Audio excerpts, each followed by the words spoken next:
자, 안녕하십니까. 벌써 2주가 흘렀죠. 예.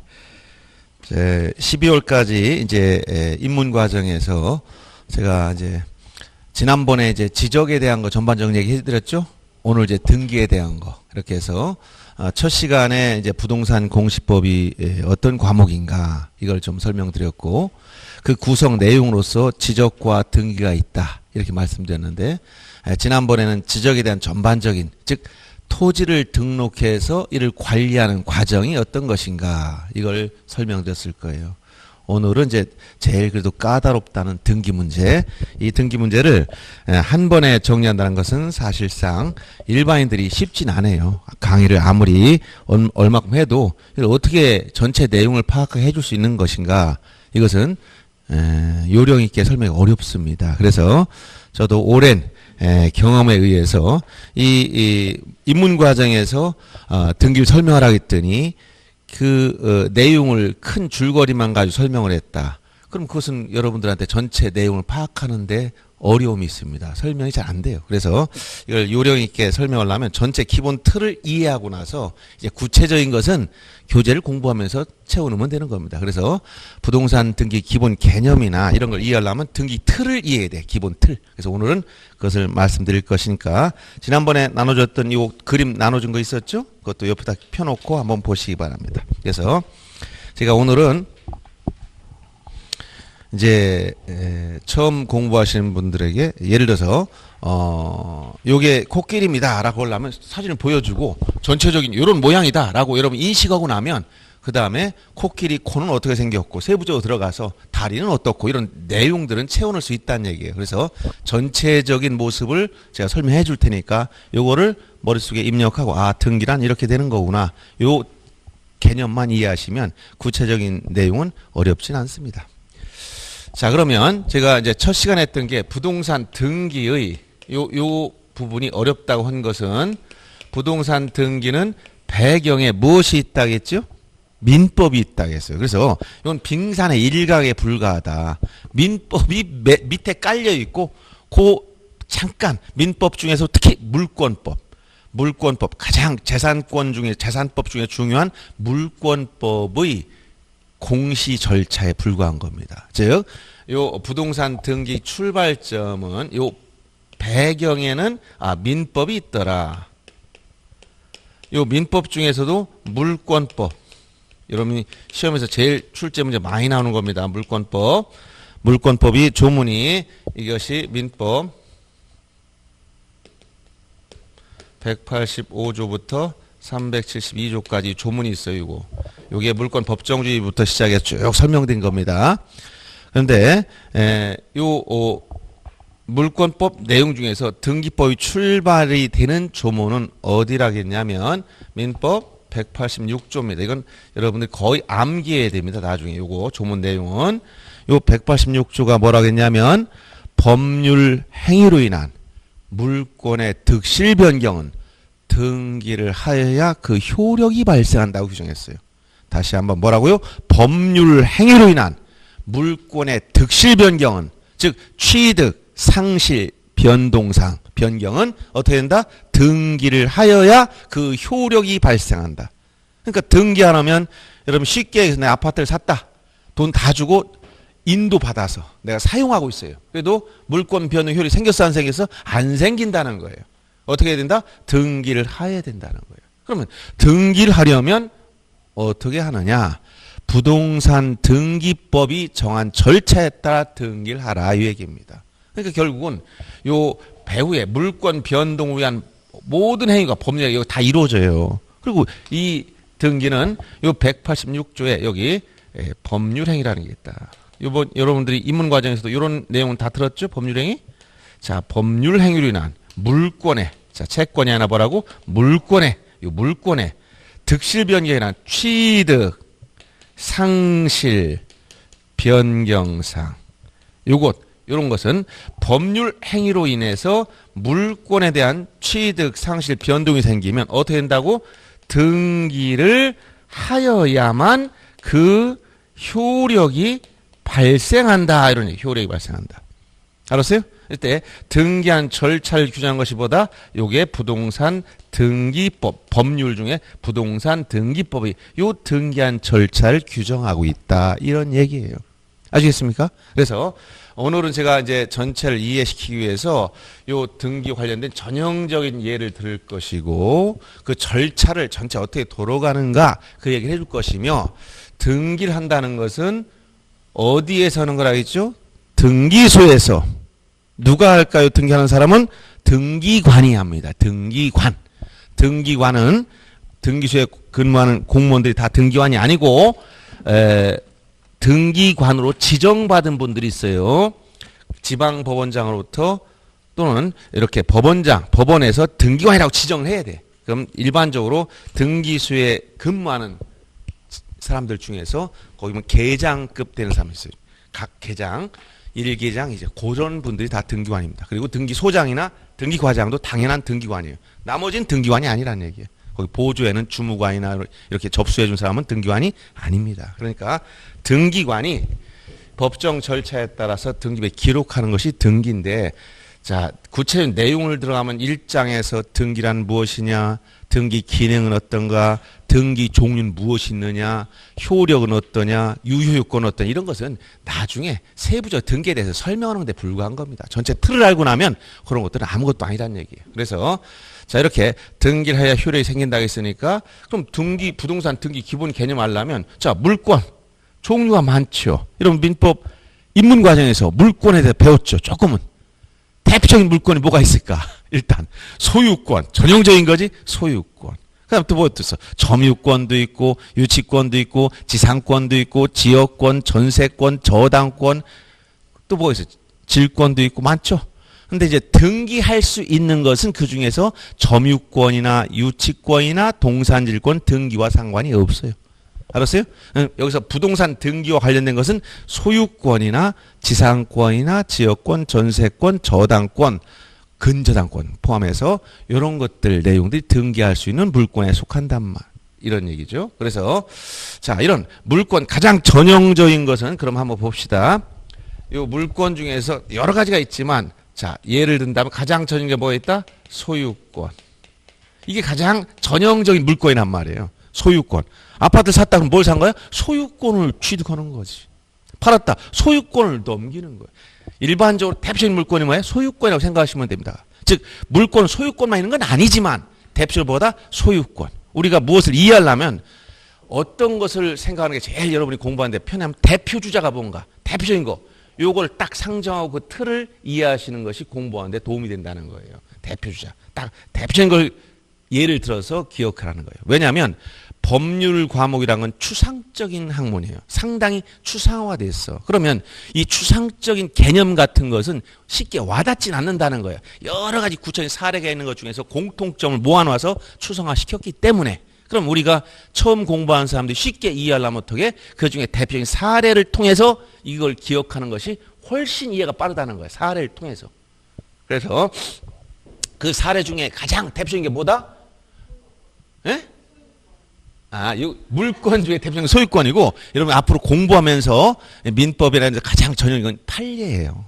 구체적인 사례로 나타나는 것이. 그래서 교과서에 실릴 정도의 판례는 대표 케이스라는 얘기예요. 그러니까 그 판례를 구체적으로 사례를 여러분 틀을 잡아서 이해해 놓으면 나머지 공부하는데 굉장히 도움이 됩니다. 저희들이 공부할 때 과거에 뭐 우리 초기에 뭐 곽윤익 선생님 계실 때 그 뭐 어떤 기본 틀을 잡아놓고 그런 기본 법률 교과서 공부할 때는 이게 좀 막연했는데 그 중에 이제 나중에 어느 분이 판례백선 해가지고 대표적인 판례를 모아가지고 그 사건 개요를 설명하고 법률적 요지 그다음에 그 중에서 우리가 기본사항을 딱딱 틀을 잡아서 결론까지 내준 그런 책이 한번 나온 적이 있어요.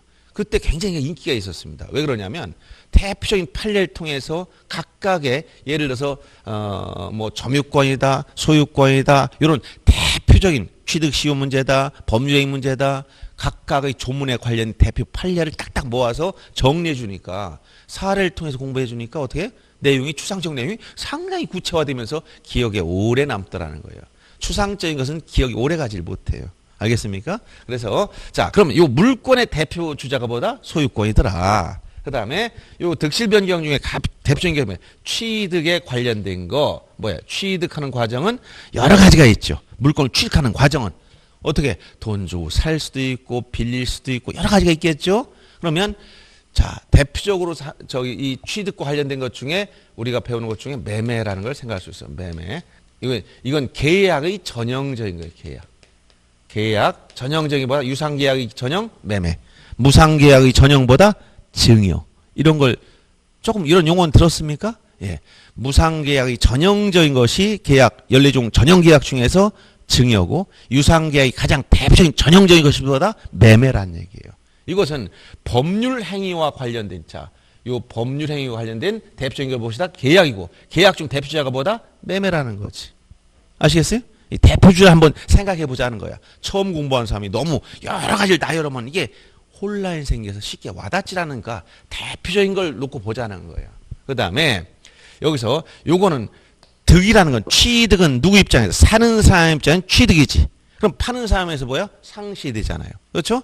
똑같은 케이스인데 매매했으면 자 파는 사람 우리가 민법상 매도인이라고 했죠. 매도인의 입장에서는 상실하는 거야. 그러나 매수인의 입장에서는 취득이 되는 거죠. 그럼 이게 뭐야? 득실이 되는 거예요. 득실.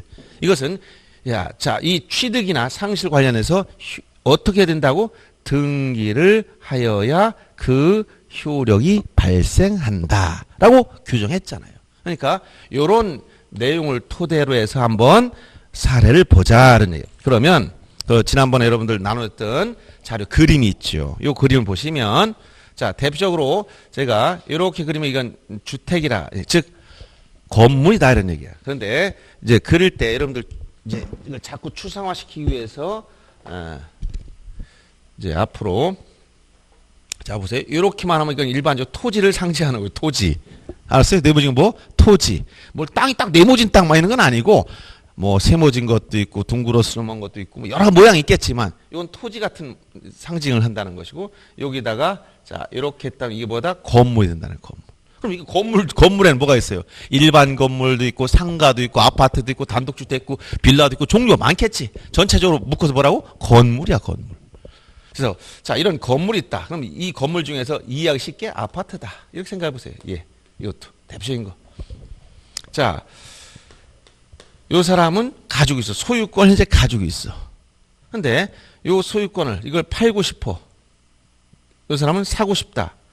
그래서 이거 팔고자 하는 사람 우리가 파는 사람 뭐라고 했어요? 이거 매도인, 이런 매수인이다. 현실적인 것을 한번 보자 합니다. 이렇게 제가 이제 부동산을 저기 사무실 열고 이렇게 하다 보면 이 아파트 같은 경우는 아주 수시로 이게 변동이 많아요. 자주. 그래서 여러분들이 자격증을 따고 단지 이내 부동산에 들어가면 여성분들이 제일 많이 있습니다. 이런 거 잘 아시죠? 아파트 사고 팔고 정형화된 거기 때문에 전월세, 매매 이런 거 특별하게 뭐 특이한 사례가 많지는 않아요. 이런. 그래서 자 팔고 싶다 일정 조건으로 이걸 청약의 의사표시. 그 조건이면 내가 사겠다. 승낙의 의사표시. 합치가 이러면 뭐가 이런다? 계약이 이루어진다. 서로 반대 방향의 의사의 합치. 이걸 뭐라 했다? 계약이다. 라고 여러분이 법률행위를 하면서 배웠을 거예요. 그렇죠? 자, 그러면 실무상 요 계약이 이루어질 때 계약금을 일반적으로 10% 정도를 계약금으로 지급해요. 맞습니까? 그러면 이해하기 쉽게 뭐 1억짜리 요 아파트다. 그럼 얼마 정도? 1,000만 원 정도를 계약금을 걸겠죠. 그렇죠? 그래서 이제 이게 이제 들어가면 이제 계약이 성립하는 거예요. 계약이 성립됐다. 그러면 계약이 됐다는 것은 계약금을 지급해야 되는 거죠. 왜? 계약이라는 것은 나중에 배우면 알겠지만 요물 계약이다. 계약금이 들어가 계약이 성립하는 겁니다. 구두 계약도 계약이고 뭐도 하지만 계약금이 들어가야 돼. 그래야 계약이 성립하는 겁니다. 그럼 계약이 있으면 이건 이제 이행 절차가 진행되는 거지. 이행. 계약 성립했으면 이제 뭐 경우에 따라 중도금을 지급할 때도 있고 중도금 없이 곧바로 잔금으로 넘어갈 수 있어요. 굳이 반드시 뭐 중도금을 지급해야 되는 건 아니고 이런 과정이 이행 과정이라는 거예요. 이행 과정. 알았어요? 그러면 보통 계약금을 지급하고 보통 한 10% 정도. 아파트 같은 경우는 중도금이 신축 같은 경우는 여러 가지로 이제 나눠서 내죠. 한 대여섯 번씩 나눠낸다든가. 그 다음에 그 무이자로 뭐 대출이 융자가 이루어진다 이런 과정이 있을 거예요. 그 다음에 이렇게 중도금을 지급했어. 그러면 만약에 뭐 50% 지급했다고 치고 그럼 잔금을 내면 되죠? 40%. 비율을 따졌을 때. 그러면 여기 계약의 성립 후 중도금 지급하는 데까지를 우리가 이걸 민법에서 우리가 설명할 때 이걸 뭐라고 하느냐? 채권행위라고 그래. 채권행. 알았어요? 채권이라는 것은 물권이나 채권행위다. 법률행위 중에서 자 법률행위 중에서 쉽게 이걸 뭐라고 한다? 여기까지를 채권행위. 채권행위 공통점 뭐다? 이행의 문제가 남아있다는 거. 이행 문제가 남아있는 걸 뭐라고 한다? 채권행위. 그거 이행을 해야 돼. 계약을 했으면 이행을 해야 돼. 물론 이 상태에서는 구속력이 약하기 때문에 누구든지 이 이행을 깨트릴 수 있어. 받은 사람 배액상환하고 준 사람 포기해버리면 끝나버리는 거야. 그러니까 구속력이 어느 누구든 이 계약이란 이런 연결 고리 사슬을 자를 수는 있다는 거야. 준 사람은 그냥 포기하면 돼. 받은 사람은 받은 거에 똑같이 얹어서 그냥 주면 끝나는 거야. 누구든지 계약을 깨칠 수는 있지. 근데 일단 중도금을 지급하면 이제 이행이 됐기 때문에 함부로 할 수가 없는 거예요. 그리고 이제 이렇게 채권 행위와 요 중도금까지 요까지가 채권 행위라겠죠. 요까지. 그리고 이제 나중에 요 잔금을 지급한다. 그럼 더 이상 이거는 이제 이행 문제 안 남아 있잖아. 돈 다 줬으니까 이행 문제가 없지. 이건 뭐라고 하냐? 이제 물권 행위라. 물권 변동을 목적으로 한 보다 법률 행위를 했다. 요 두 가지 뭐라고 그래? 법률 행위. 이해됩니까? 자, 채권 행위와 물권 행위 묶어서 뭐라고 한다? 법률 행위. 채권적 법률 행위, 물권적 법률 행위 이렇게 되는 거예요. 결국 법률 행위라는 얘기예요. 자, 채권 행위, 물권 행위 이루어졌어요. 그럼 물권 변동을 목적으로 법률 행위를 했다면 여기서 보시듯이 민법 186조에 자, 물권 변동을 해서 법률 행위를 했어요. 그럼 어떻게 된다? 등기를 해야 된다는 거예요. 그러면 여기서 자, 채권 행위도 했고 물권 행위도 즉 법률을 했어. 이 상태만 가지고는 대표적인 이 아파트 소유권, 물권 중에 어떤 거? 소유권이 변동이 안 생겨. 알았어요? 다 대금, 잔금 다 지급하고 매수인한테 인도해서 얘가 점유해서 사용하고 있어도 빚게 아니라는 거죠. 매수인께 아닙니다. 물권 변동이 안 생겼으니까. 어떻게 된다는 거예요? 여기 등기를 해야 된다는 거예요. 그래서 이 부동산 등기법에 가면 언제 물권, 즉 등기 효력이 발생하느냐 여기에 대해서 지금 현재는 명문으로 규정했다고 얘기했죠. 언제 효력이 생긴다고 얘기했죠. 지난번에 첫 시간에 예? 아, 그렇지. 등기를 마치면 접수한 때. 예를 들어서 무슨 얘기냐면 자 계약을 만약에 2019년 11월 20일 날 계약을 했어요. 그리고 지금 잔금이 2019년 12월 오늘 며칠이에요? 10 날짜도 가는 줄 모르죠. 자, 공부하다 보면 날짜 금방 갑니다. 시간 가는 줄 몰라. 오늘 잔금을 지급했어. 이렇다고 해서 매수인께 된 게 아니라는 거지. 잔금 지급하고 나면 서류를 가지고 가서 어디 가야 돼? 등기하려면 등기소에 가서. 자, 등기소에 가면 이 절차가 시작되는 게 몇 가지가 있다 했죠. 다시 시작되는 게 자, 등기소에서 등기관은 직접 자기가 이런 데 쫓아가서 서류 주세요 갖다 해주는 게 아니고 여기 등기소 누가 있어? 등기관이 이 등기소에 뭐가 있어? 등기부라는 장부가 있지. 여기다 기록해 주는 게 등기인데 이 등기소 등기관이 등기하려면 어떻게 해야 이 등기소에 있는 등기관으로 하여금 등기 절차를 시작하게 할 수 있겠느냐 이런 얘기예요. 등기관이 소방관처럼 쫓아와서 세종시 오늘 잔금 치는 부동산 다 전화한 다음에 몇 시 다 기록했다가 자 9시 10분에 요 지금 학원 밑에 부동산이 있다. 그 쫓아와서 자 잔금 시간 맞죠? 서류 주세요. 갔다가 해줄까요? 안 해줄까요? 그런 일은 꿈속에서도 발생하지 않는다는 거예요. 그러면 필요하면 어떻게 등기는 등기소에서 등기관 하여금 등기하도록 움직이게 하려면 어떻게 돼? 가서 해주세요라고 뭐 해야 된다는 거예요? 신청을 해야만 비로소 움직인다. 그래서 등기 절차의 개시가보다 신청에 의해서 시작되는 거예요. 그러면 만약 등기관이라는 사람은 자 등기관은 하루 종일 아무도 신청한 사람이 없었다. 그럼 하루 종일 놀았네? 그럼 근무를 태만히 한 거라겠어요? 열심히 근무하는 겁니다. 서류를 등기해달라고 요구를 안 하면 할 필요가 없는 거예요. 즉 등기관은 누가 와서 해달라고 해야만 그때부터 움직이기 시작한다는 거예요. 그 전에는 할 의무가 없어. 그냥 알아서 직권으로 쫓아가서 막 해주거나 이런 일은 발생하지 않는다는 거예요. 그래서 절차의 개시 첫째가 보다 신청에 의해서. 근데 요 신청하는 주체가 이렇게 개인 간일 때는 신청이란 말을 써요.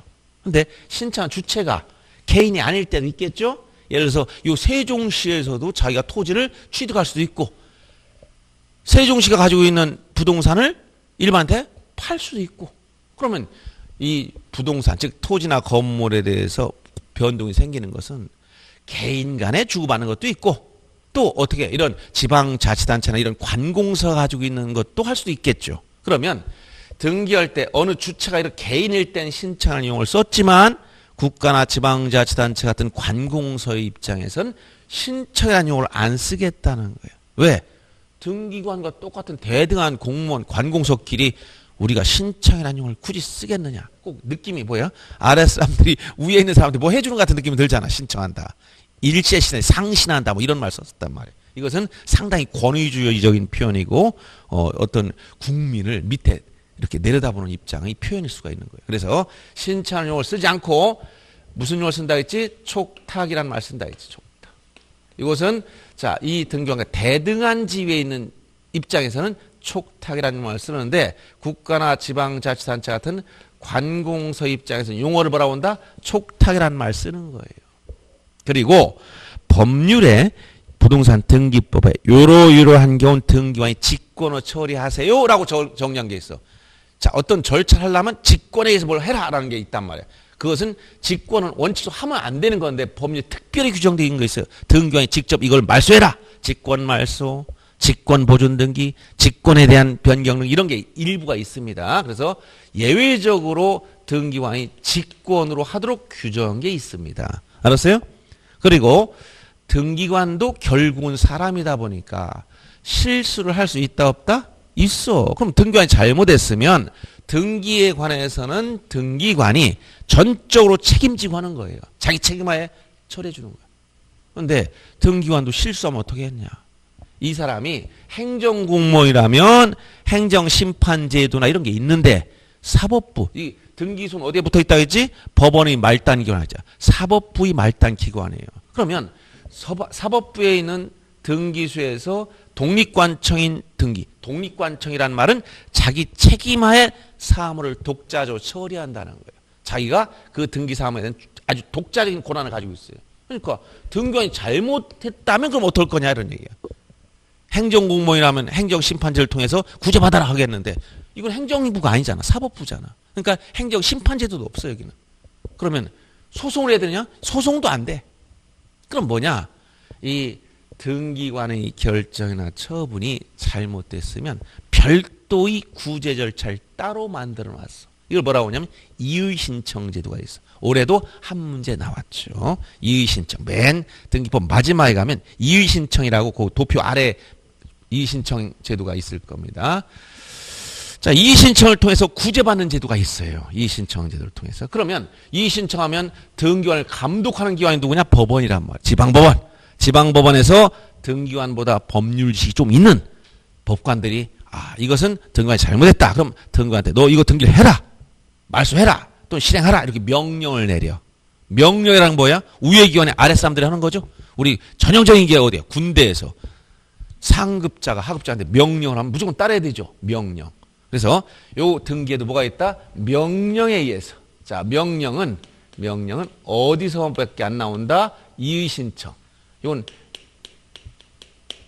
이의신청 과정에서밖에 없어. 그래서 등기 절차는 이렇게 총 4가지에 의해서 움직이는 거야.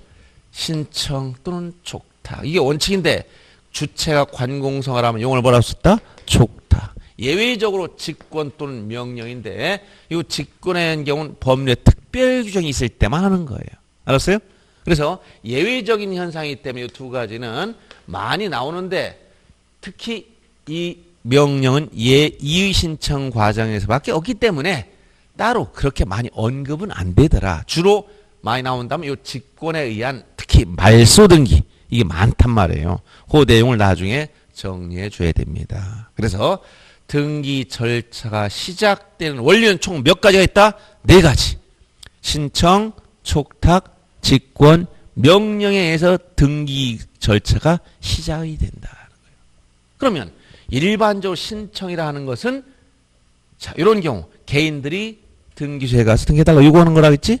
그러면 등기법이 가장 핵심적인 원리가 뭐냐? 등기하려면 신청할 때 어떻게 신청하느냐? 혼자 오지 말아라는 거예요. 혼자 오지 마라. 근데 이 개념이 굉장히 중요한 개념입니다. 자, 보세요. 이렇게 하면 등기하게 되면 자, 기존의 매도인 명의로 등기가 되어 있다가 매수인 명 넘어오면 매도인 등기하고 나면 등기부를 봤을 때 소유권을 상실하는 사람이야. 이런 사람을 등기법에서 뭐라고 표현할 거냐면 앞으로 이걸 등기 의무자라고 표현한다. 이것은 등기법상의 용어야. 등기 의무자.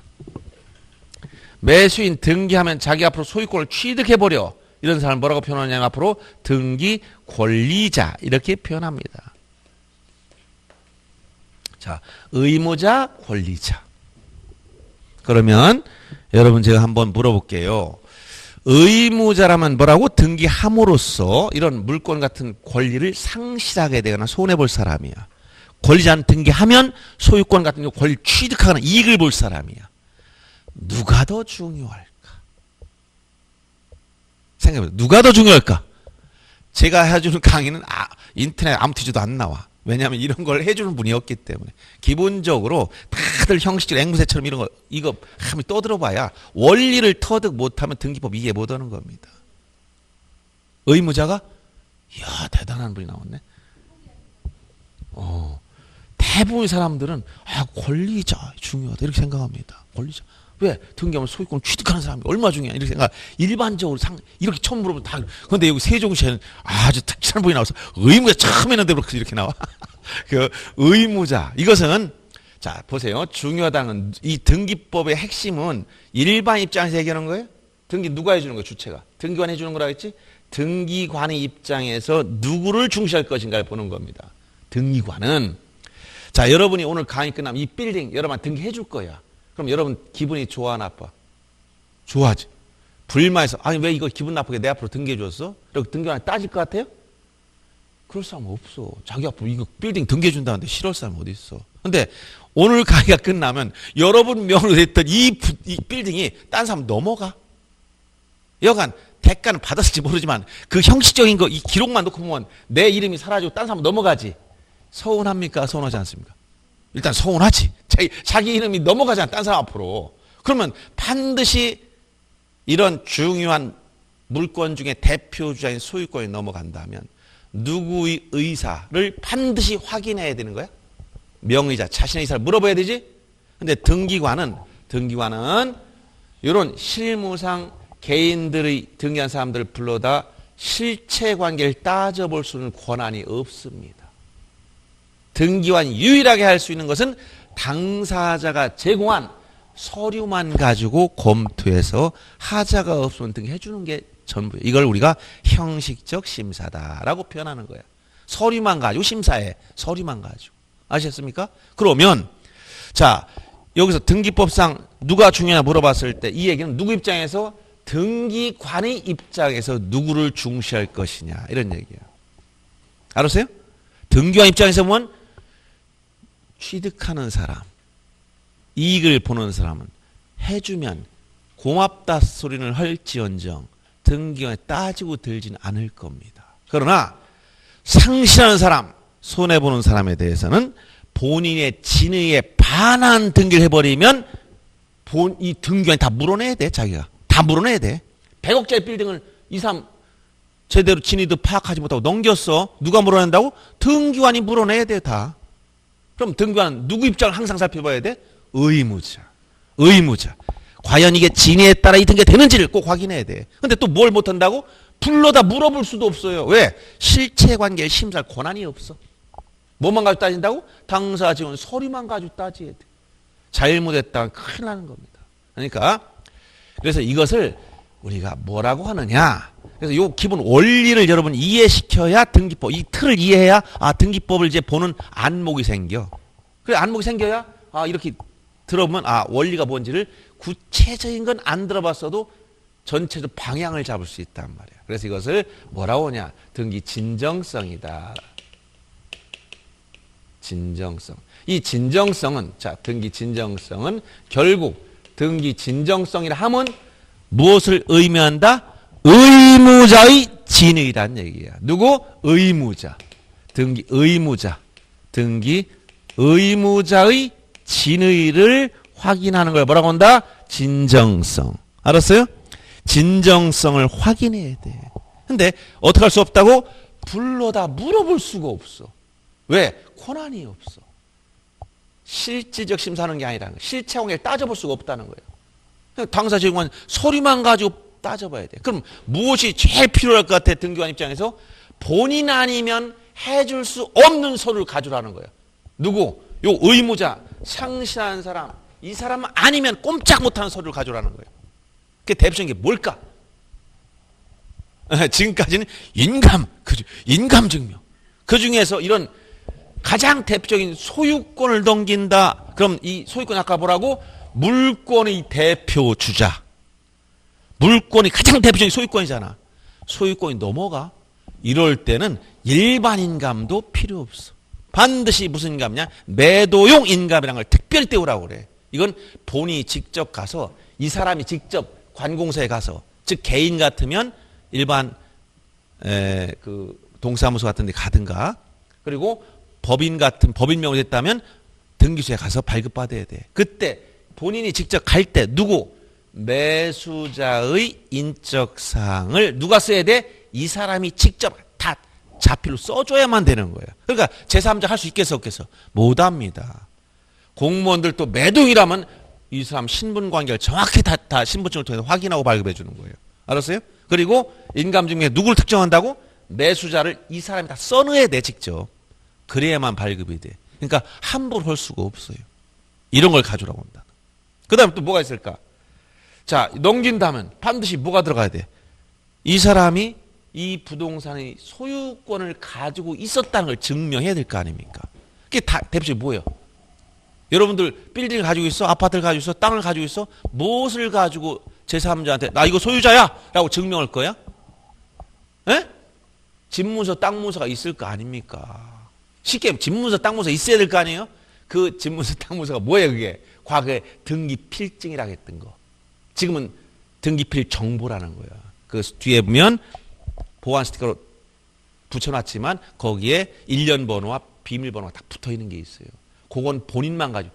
여러분 통장과 비밀번호 은행에 예금에 나와서 통장과 비밀번호 누가만 알고 있어? 여러분만 알고 있지. 통장과 비밀번호 보안카드를 제3자에 공개하면 그거는 자기 재산이 다 딴 사람 넘어갈 수 있는 상태가 되죠? 그러면 이 부동산도 마찬가지죠. 요 통장과 비밀번호 관련된 게 이게 바로 뭐다? 등기필 정보라는 거야. 종전에 우리가 집문서, 땅문서 했던 그런 말이란 말이야. 이건 누가 가지고 있어? 본인밖에 안 가지고 있잖아요. 그러면 돈을 받았으면, 대금을 받았으면 뭘 내줘야 돼? 집문서, 땅문서를 이쪽 넘겨줘야 될 거 아닙니까? 이게 바로 등기필 정보라는 거예요. 이걸 받았으면 등기필 정보를 냈다. 또 매도용 인감증명을 냈다. 그럼 이 정도가 되면 등기관은 이거 진위에 따라 이게 이루어지고 있구나라고 당연히 추정을 해야 되는 거예요. 알았어요? 그래서 여기서 진정성을 확보할 수 있는 수단은, 즉 진정성이란 뭐라고? 의무자의 진의.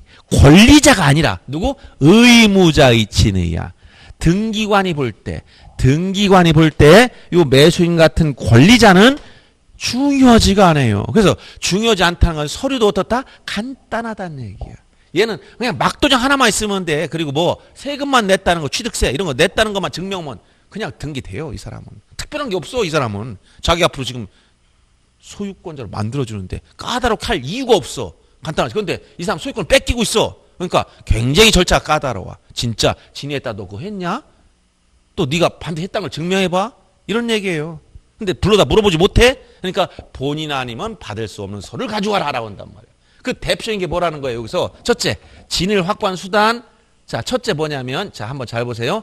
어떻게 하는 거냐? 등기하려면 이 사람 혼자 오지 말라는 거예요. 누구?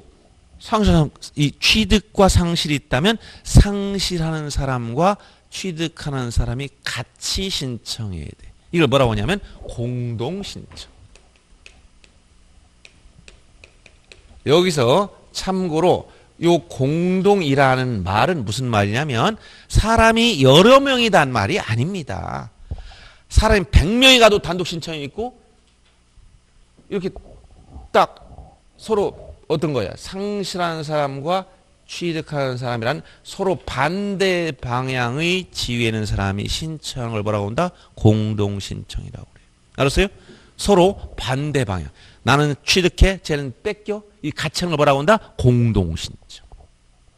그럼 법률행위라는 것 자체가 아까 뭐라고 했어요? 법률행위라는 것은, 이 법률이라는 것은 서로 반대 방향의 의사의 합치니까 서로 반대 방향에 있는 당사자가 나오야 될 거 아닙니까? 그러니까 서로 당사자가 이렇게 공동을 하는 것은 이렇게 이런 거 뭐라고? 권리자와 의무자가 함께 신청을 뭐라고 한다? 공동신청이라고 하는 거예요. 인원수가 2명 이상 이게 아니에요. 서로 반대 방향의 지위에 있는 사람이 신청을 뭐라고 표현한다고? 공동신청. 이해 갑니까? 근데 참고로 이런 것도 있어요. 봐요. 자, 갑이라는 사람이 사망했더니 여기 자, 자식이 4명 있었어. A, B, C. 그러면 이 갑이 사망했다는 것은 자, 이것은 법률 사실이라는 거예요.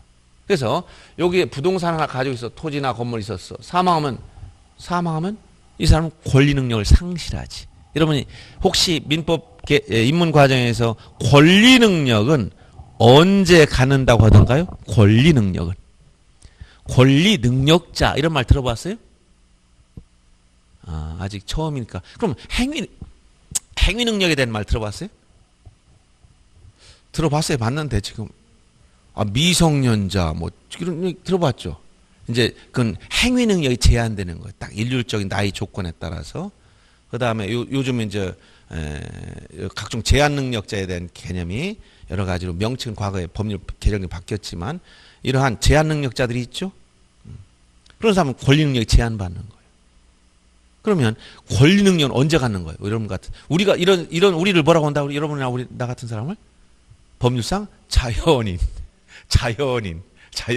근데 인에는 뭐가 있어? 법인도 있다는 거지. 법인. 법적으로 법률 주체를 법적인 그 권리 의무 주체를 만들어 놓는 거예요. 법인. 어떻게 하면 설립 등기하면 법인이 되는 거예요. 설립 등기라면. 일정한 요건을 갖춰서 설립 등기하면. 우리는 자연은 언제부터 권리 능력을 가져요? 예? 태어날 때부터. 그렇지. 그래서 우리 민법 3조에 권리 능력의 존속 시기는 언제까지다라고 해놨더라?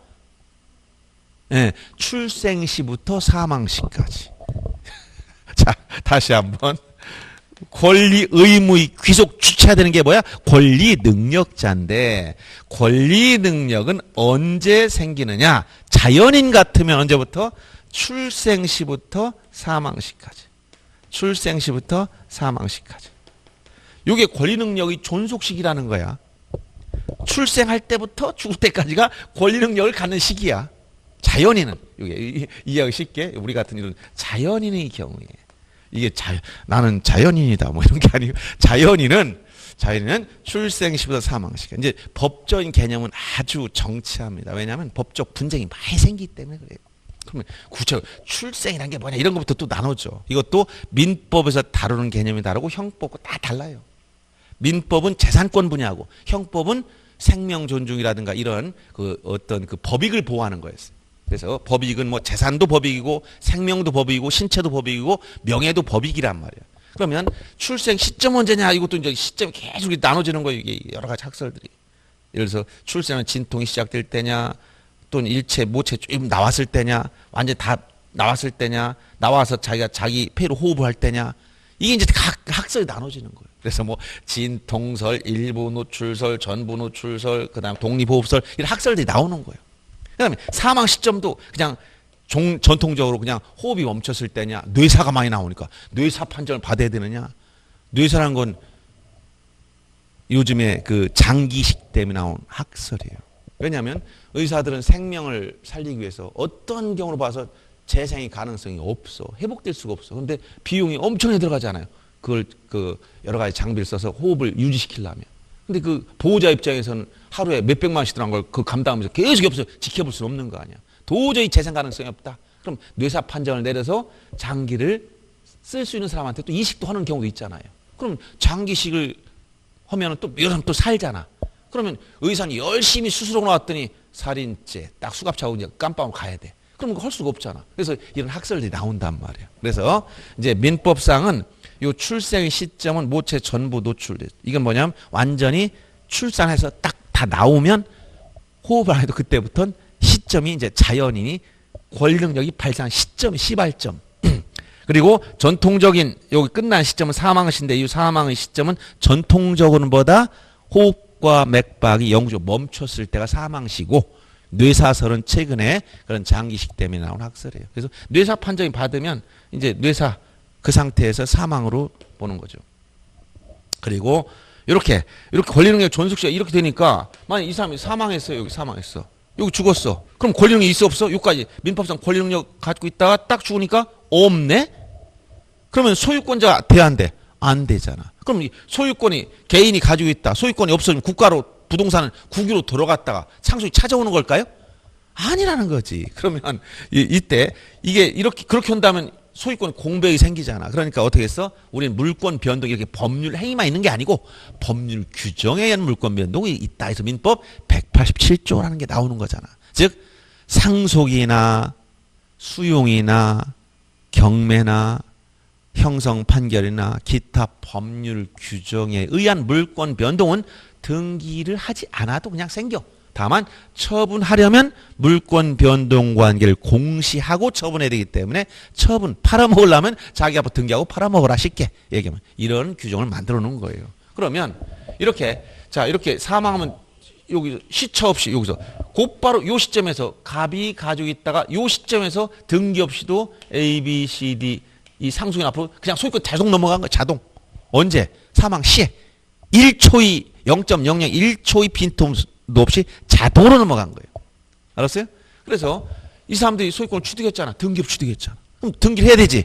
자기 앞으로 처분을 하면 뭐 한다? 상속 등기를 해야 돼. 상속으로 해서 소유권을 취득했기 때문에. 이렇게 매매 같은 법률 행위로 취득한 게 아니라 법률 규정에 의해서 취득했기 때문에 등기하는데 등기하려면 4명이 상속 등기하러 갔어. 그럼 이걸 뭐라고 한다? 공동신청이냐? 지금 이쪽은 상실했지? 여기는 취득했지. 공동이라면 이렇게 가야 공동인 거야. 사망한 사람이 할 수 있어 없어? 없으니까 한쪽만 가지. 그럼 상속 등기 100명이 가도 뭐야? 다 단독 신청이라는 얘기야. 그러니까 단독이라는 개념이 여러분이 사람이 몇 명 있다 이게 아니라는 걸 알려주는 거예요. 무슨 얘기인지 알겠죠? 아까 공동 단독의 의미는 이렇게 서로 반대 방향. 상실한 사람, 취득한 사람, 손해보는 사람, 이익을 보는 사람이 함께 신청을 뭐라고 한다고? 공동신청. 개념 이해됩니까? 공동의 개념. 이게 첫째 진정성을 확보하려니까 공동으로 구조를 만들어 놓은 거야. 공동으로. 그리고 두 번째 참고로 이제 지금 아니면 이거 자세히 설명할 기회가 없으니까 얘기해 주는 거예요. 등기하려면 이건 등기하러 갔어 등기소로. 그럼 뭐가 배후에 뭐가 있어야 돼? 원인이 있다는 거, 원인이. 요 등기 신청하려면 뭐가 있어야 돼? 요 배후에 갔더니 원인이 있어야 등기하지. 원인 없이 등기하러 왔다? 그럼 아니잖아. 자, 저렇게 연기가 막 나네? 그러니까 배후에 뭐가 있어? 불을 놨을 거란 말이야. 불을 놨으니까 연기가 날 거다. 이런 얘기란 말이야. 그러면 자, 등기 신청하려면 뭐가 있었냐면 원인이 있었음을 증명을 해야 돼. 원인을 증명해야 돼. 그래서 등기 원인 증명 정보. 등기 원인이 있었음을 증명. 자, 대표로 원인이 있었음을 증명한 게 뭐냐? 이건 계약에서는 뭐가 있어야 돼? 계약에서는 계약서가 있을 거 아닙니까? 그렇죠? 계약서는 일반적으로 어떻게 만들까? 혼자 만드는 게 계약서일까요? 매도인경에서 혼자 할 수 있어? 혼자 하면 그건 위조문서에 불과해. 반드시 파는 사람, 사는 사람이 자기가 이름 써 도장 찍고 확인해야 돼. 반대 방향의 의사에 합치라고 했잖아. 서면에 서로 팔겠다, 사겠다 이 사람의 의사들이 나타나서 결국은 다 서면화해서 물론 구두계약도 계약이지만 그걸 전부 다 작성했기 때문에 원인증명정보 대표적으로 뭐가 있다? 각종 계약서가 있다는 거야. 대표적인 게 계약서죠. 계약서 혼자 만든 게 아니라 뭐라? 서로 매도인, 매수인 서로 반대 방향의 의사에 합치니까 다 이 사람들이 들어가 있다는 거야. 이걸 가지면 이게 위조됐다면 벌써 증명을 못 하잖아요. 이게 있으면 증명이 되잖아.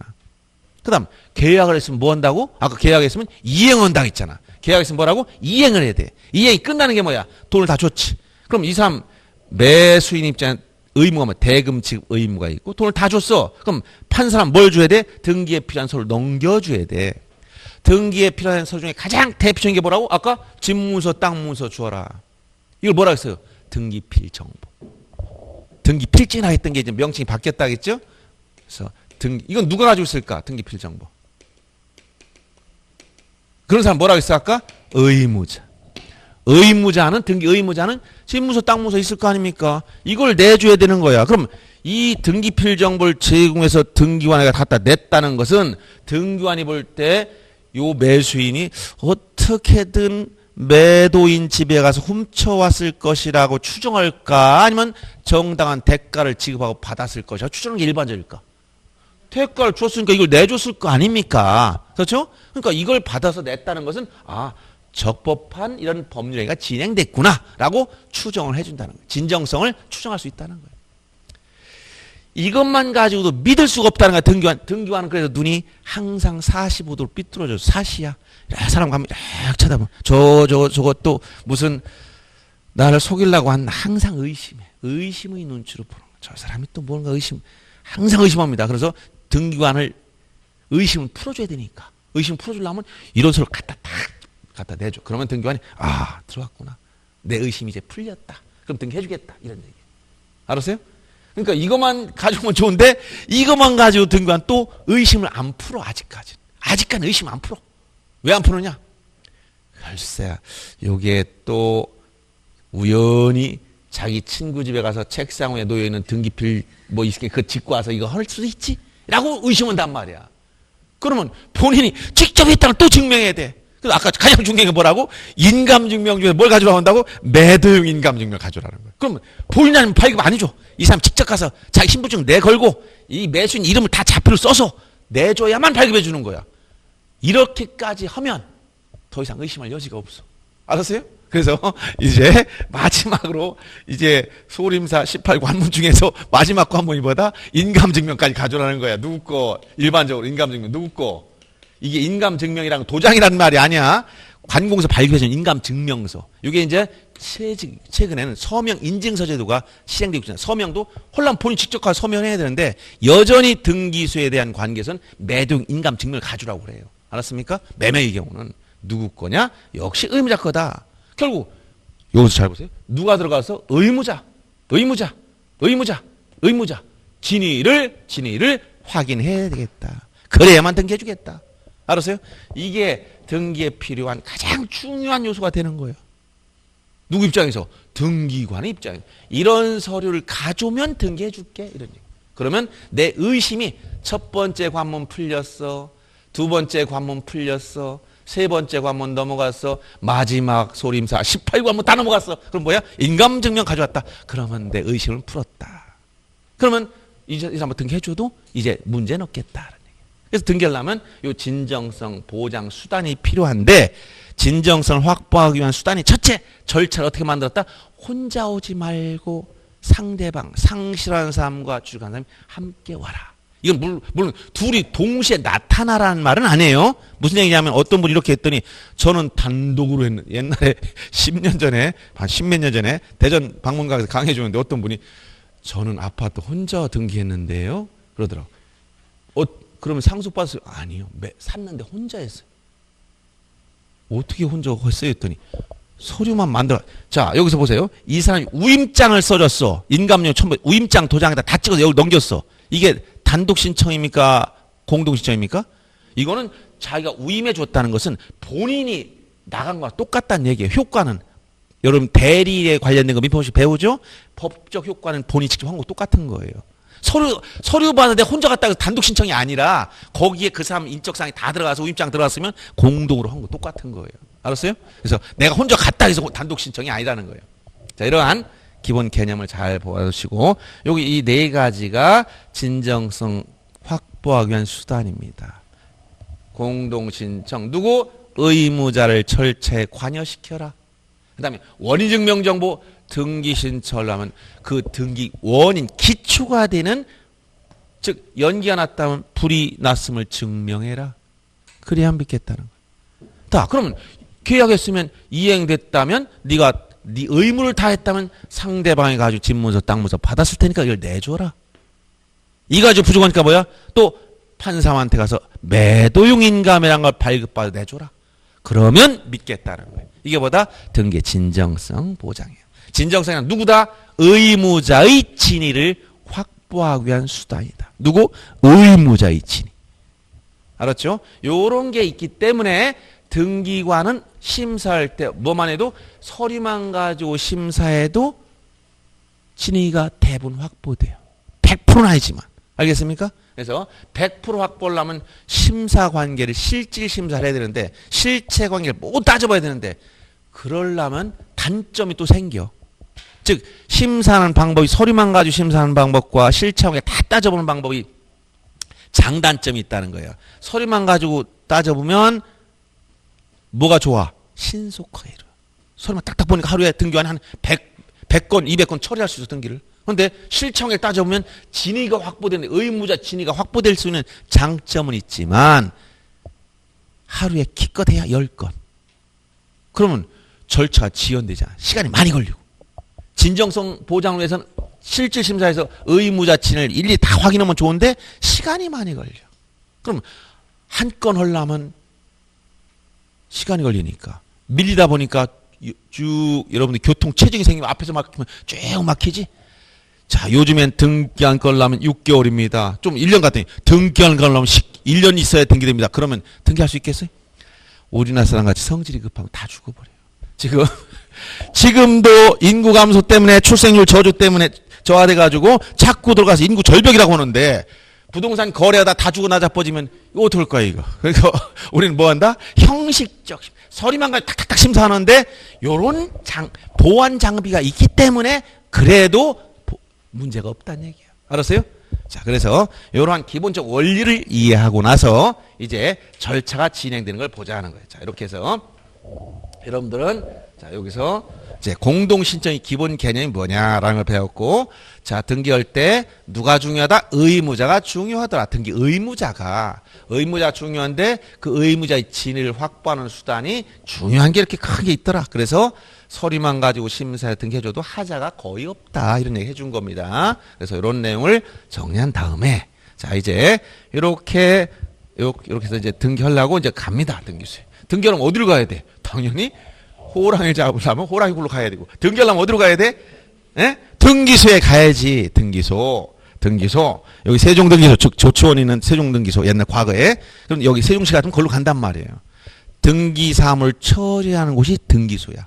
등기소라는 이름을 가진 기관도 있지만 지방법원의 등기과, 지원의 등기과, 등기계 이런 데가 다 등기소입니다. 등기사무를 실질적으로 처리하기 때문에. 그러면 자, 당사자가 아까 뭐라고? 공동신청에 따라서, 자, 공동신청 따라서 어디로 가야 돼? 등기소에 가야 된다는 거죠. 등기를 어떻게 절차 개시 몇 가지? 4가지 했는데 그 중에서 신청. 그런데 무엇이 원칙이다? 공동신청이 원칙이다라겠지. 공동으로 이렇게 권리자, 의무자 함께 공동으로 신청한다. 그러면 등기소에 있는 등기관은 당사 신청하면 서류를 받아봅니다. 근데 과거에는 이 전산화 덜 됐을 땐 서류 갖다 등기관 주면 등기관 받았을 때 접수하는 거예요. 받으면. 근데 지금은 전자신청 제도가 있고, 그리고 거의 다 어떻게 한다? 사전에 전자 시스템에 접속해서 입력을 한 다음에 서류만 뽑아서 갖다 내. 알았어요? 이것도 출석에 서는 건데 이건 인터넷에 의한 전자신청은 아니야. 전자신청 아예 서류도 안 갖다 내는 거야. 알았어요? 여러분들 인터넷 뱅킹 봤죠? 어떻게 하는 거야? 저기 은행에 갑니까 안 갑니까? 스마트폰 하나 가지고 하든가 컴퓨터에서 직접 해버리지. 그럼 그걸 하면 사전에 뱅킹 신청할 때는 저기 은행 한번 찾아가서 하겠다고 신청을 내죠. 그러고 나서 그렇게 처리하죠. 똑같은 원리야. 등기도 전자신청 제도가 있고 또 직접 이렇게 찾아가는 방문 신청 제도가 있어. 그러면 이 방문 신청하더라도 지금 어떻게 돼? 이 등기 업무를 대리해주는 대표적인 이런 어떤 자격증 가진 사람이 누구냐? 법무사들이나 이런 사람들이 그걸 하고 있죠. 변호사 사무실에서 하고 일반 법무사를 또 등기 업무를 처리하고 있어요. 그러면 이 사람들은 사전에 그 주원부다 보니까 서류 받으면 사전에 컴퓨터 다 시스템에 입력하고 서류 출력해서 갖다 내준단 말이에요. 근데 일반인 우리 같은 사람이 개인적으로 등기하려고 그래. 그러면 그렇게 입력 안 하고 그냥 서류만 갖다 내도 등기관은 이 서류 접수해서 자기들이 입력을 해줘요. 그러면 자 이렇게 신청을 하면 그림에서 보세요. 첫째 순서는 과거의 순서대로 보면 먼저 등기를 접수하는 절차 있었고 접수해서 이것을 이제 심사 내지 조사하는 거예요. 심사 내지 조사해서 이상이 없다. 이상이 없으면 등기를 수리해서 실행한다는 거예요. 여기서 심사에 통과하면 이걸 과거엔 수리했다라고 했어요. 수리. 자 이상이 없구나. 그러면 이제 등기를 실행합니다. 등기 실행한다는 것은 등기부에 기록하고 여기에 등기원에 나타난 식별부 각각의 등기관 고유한테 주어진 식별부가 있어요. 이거를 체크하면 이제 등기가 맞춰지는 거예요. 그러면 등기를 마치면 이제 끝났다는 증표를 줬어. 이게 뭐냐면 등기 필증이었었는데 이게 뭐로 바뀌었다? 등기 필정보 이렇게 바뀐 거예요. 그리고 등기 완료 통지.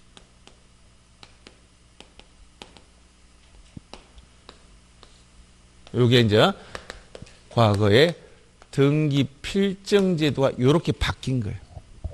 즉 등기 필증이란 건 등기 완료 증명서 완료했다는 거예요. 근데 이게 이제 어떻게 바뀌었다고? 등기필 정보와 등기 완료 통지서로 바뀌어 있는 거예요. 지금 현재는 그래서 등기필 정보 요 등기필증이라는 말은 이렇게 두 가지 나눠졌어요. 과거엔 모든 등기 끝나면 무조건 뭘 줬다? 등기필증을 줬어. 등기 완료 증명서. 이거 집문서 땅문서라고 했던 거예요. 근데 지금 이게 어떻게 바뀌었다? 등기필 정보 및 완료 통지. 그런데 등기필 정보는 항상 만드는 게 아니고 요게 만들어질 때도 있고 요게 안 만들 때도 있어요. 이것은 새로운 권리자가 등기부에 생기면 만들고 새로운 권리자가 안 생기면 안 만들어. 예를 들어서 내가 건물을 증축했다. 건물 2층짜리 주택에 살고 있다가 여기 건축법상 허가 받아서 증축에 사법적으로 그래서 이렇게 조금 더 올라갔어. 그럼 건물 면적이 바뀌어 안 바뀌어? 그럼 무슨 등기 하냐면 건물 표지에 비해서 변경 등기. 면적이 바뀌었잖아. 구조나 면적이 바뀌었지? 변경 등기 하는데 이 소유자가 바뀌었어 안 바뀌었어? 안 바뀌었어. 새로운 소유자 생겼어 안 생겼어? 안 생겼어. 그런데 등기는 하지. 그럼 이런 경우는 등기 필정을 만든다 만다? 안 만든단 말이야. 새로운 권리자가 안 생겼기 때문에. 그러면 이 부동산 변경 등기나 이런 경우는 등기 필정보를 안 만들 수 있다는 거야. 그런데 등기소에는 반드시 뭐라 그러냐면 등기 완료 통지라는 건 언제나 해야 돼. 등기소에 대한 관계에서는 명확하다겠지. 등기관들은 매듭이 명확한 거야. 신청은 거절하거나 해주거나 그러면 했다면 끝났다고 알려주는 거예요. 끝났습니다라고 알려줘야 돼. 그냥 하고 나서도 강간무소식 했는지 안 했는지 몰라. 이런 경우는 없습니다. 그러니까 등기 끝나면 반드시 뭘 해준다? 등기 완료 통지를 해주는 거예요. 그러면 과거에 등기 필증은 자동으로 등기가 무조건 줬어. 이거는 등기 끝났다는 증명서니까. 근데 이게 이렇게 바뀐 거야. 등기필 정보이 완료 통지로 바뀌어서 즉 등기필 정보가 만드는 경우 새로운 권리자가 생기면 등기필 정보를 만들어 주고 엔드 완료 통지는 꼭 하게 돼 있어요. 이렇게. 이거는 반드시 한단 말이에요. 이렇게. 근데 이런 경우 어떠냐? 등기필 정보가 만들어지지 않아. 건물 증축했다. 이런 경우 같은 경우 그러면 완료 통지를 해야 돼 안 해야 돼? 그래도 해줘야 되는 거예요. 이것도. 이런 경우 두 가지 나눠지는 거예요. 이게. 그래서 보시다시피 자 지금은 현재는 과거에는 필증제도 이렇게 바뀌면서 등기필 정보 및 완료 통지하는 경우도 있고 이걸 만들지 않으면서 완료 통지만 하는 경우도 있고 완료 통지는 꼭 해준다는 거야. 끝났다는 영수증을 주는 거야. 물건 사면 영수증을 반드시 주듯이 등 끝났다고 하면 뭘 준다? 완료 통지는 무조건 해줘야 돼. 끝났다고 알려줘야 돼. 그래야 본인이 알지. 아니면 안 됐으면 안 됐다고 거절해서 각하해 주든가 아니면 했으면 했다는 끝났으면 끝났다는 표시를 꼭 해줘야 된다는 거예요. 등기소에서는. 이해됩니까?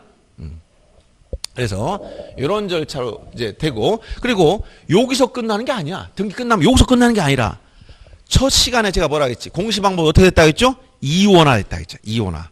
그럼 부동산을 공시하는 곳은 어디? 소관청에 가면 대표적으로 뭐가 있다고 했어? 대장이 있다 했고 등기소에가 뭐가 있다고 해서 등기부가 있다고 했잖아.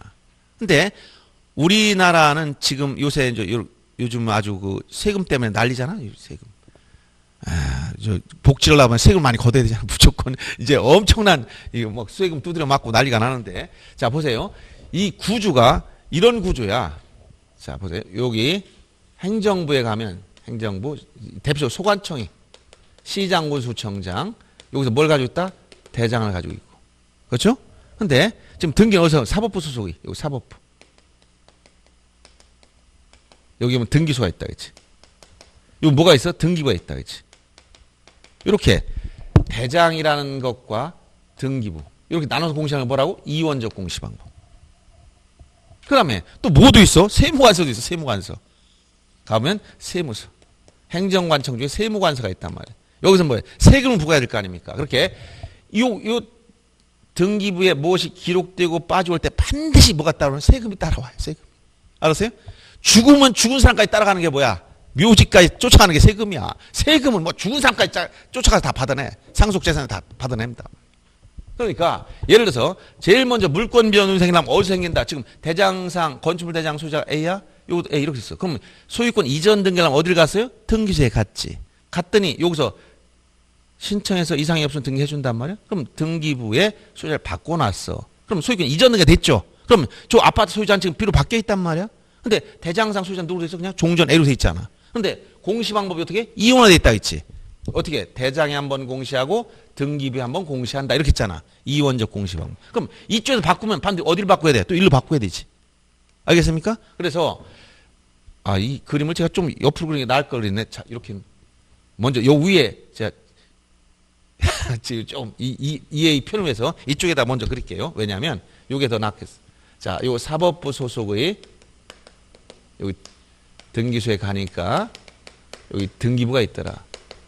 여기서 소유자를 바꿔서 먼저 이렇게 바꿔줬어. 그러면 이렇게 바뀌었는데 아까 소관청에 가면 즉 행정부 소속의 여기 행정부 소속의 소관청 즉 시장군수청장을 뭘 가지고 있다? 대장을 가지고 있다. 대장.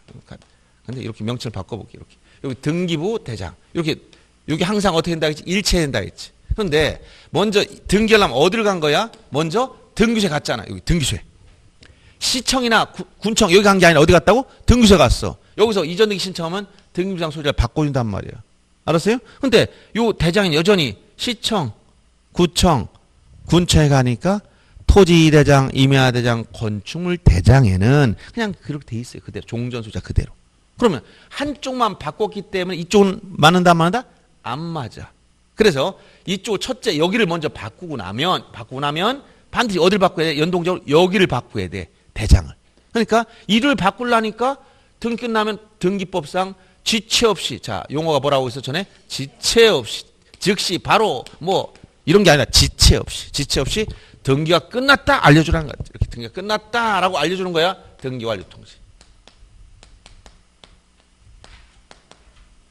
등기 완료 통지가 오면 이 대장 소관청에서는 소유자를 이제 대장상 이렇게 바꿔줍니다. 변경 등록.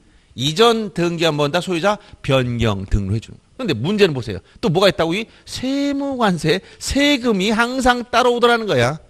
그러니까 이렇게 요 등기부상 이전 등기 하려면 사전에 여기서 뭐가 있어요? 개인 간의 거래가 이루어졌잖아요. 거래가 이루어졌는데 지금 매매 같은 경우는 반드시 뭐 한다? 부동산 거래 신고를 하게 돼 있어. 신고하게 되면 정보가 이미 세무관세 포착이 돼 버려. 알았어요? 세금 정보가 포착이 된다는 거예요. 그리고 사전에 또 이 세금을 내는 게 뭐야? 취득세 같은 거 먼저 내야 돼.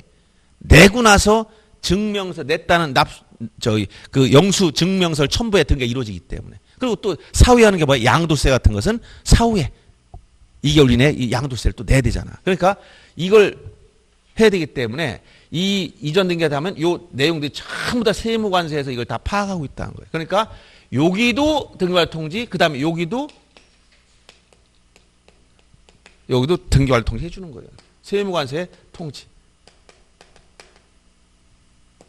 이렇게 하는 거예요. 그래서 우선 요 고리가 제일 중요한 고리인데 이건 세금 문제니까 굳이 뭐 우리 등기법과는 관련 좀 이거 물어보진 않겠지만 이 연락이 반드시 갑니다. 그래서 우리 이게 기본 구조가 등기소에서 명의가 넘어가면 대장을 바꿔야 되고 세무관서 이 정보에 따라 사전에 부과세금, 사후에 부과세금에 따라서 세무관계를 정리해 줘야 되는 거예요. 이게 항시 따라다니는 거예요. 항시. 그러니까 등기 끝나면 과연 이건 여기에 통지할 거냐 말 거냐 이거 알아야 되지. 그럼 여기 통지하려면 대장에 기록되는 게 뭔지 알아야 돼. 즉 토지대장, 임야대장, 건축물 대장에 기록되는 건 뭐냐? 소유자가 누구이다. 요거까지는 들어가 있어.